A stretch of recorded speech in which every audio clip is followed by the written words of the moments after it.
Praise the Lord. கிறிஸ்துவுக்குள் எனக்கு மிகவும் பிரியமானவர்களே, சங்கீத புஸ்தகம் 42 அதிகாரம் 11வது இறை வார்த்தை.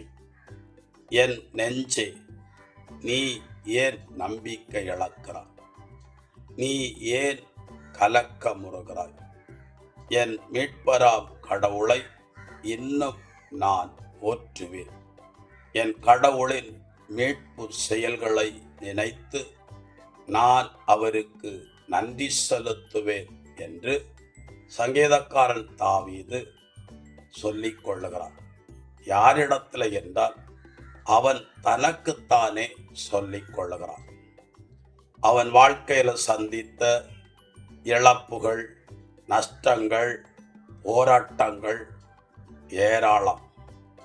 அவர் ஒரு வசனத்தில் இப்படி சொல்லுகிறார்: காரணமில்லாமல் என்னை பகைக்கிறவர்கள், என்னை எதிர்க்கிறவர்கள் என் தலைமுடியை காட்டிலும் பெருகிவிட்டார்கள். எண்ணிக்கையில் அடங்காத மனுஷர்கள் தாவீதுக்கு நெருக்கடி கொடுத்திருக்கிறார்கள், கண்ணியாய் இருந்திருக்கிறார்கள்.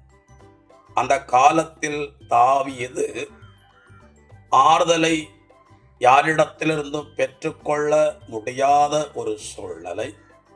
எந்த மனுஷனும் அவனுக்கு ஆறுதல் சொல்லவோ ஆதரவாய் இருக்கவோ வரவே இல்லை.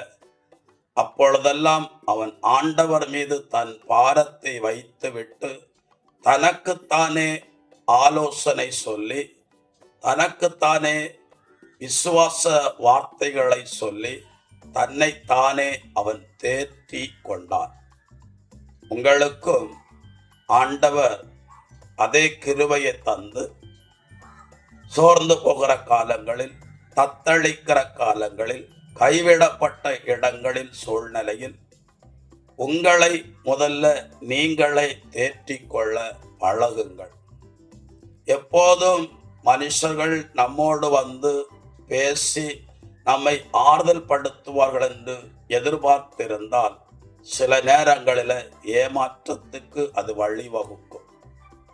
ஆகவே நாம் கர்த்தருடைய வசனங்களையும் கர்த்தருடைய அனாதி தீர்மானங்களையும் அதிகமாய் அறிந்து வைத்து கொண்டு தேவ சமூகத்தில் தன்னந்தனியாய் இருக்கும் போதானாலும், தனித்து விடப்படுகிற சூழ்நிலையிலானாலும் நம்மை நாமே தேற்றிக்கொண்டு அந்த சூழ்நிலையில் நாம் விழுந்து போகாதபடி நம்முடைய தேவ கிருபையை இழந்து போகாதபடி நாம் நிலைத்து நிற்க இந்த மாதிரி பேசி பழக உங்களை ஒப்புக்கொள்ளுங்கள். ஆண்டவர் உங்களை ஆசீர்வதிப்பாராக. God bless you. சமாதானம்.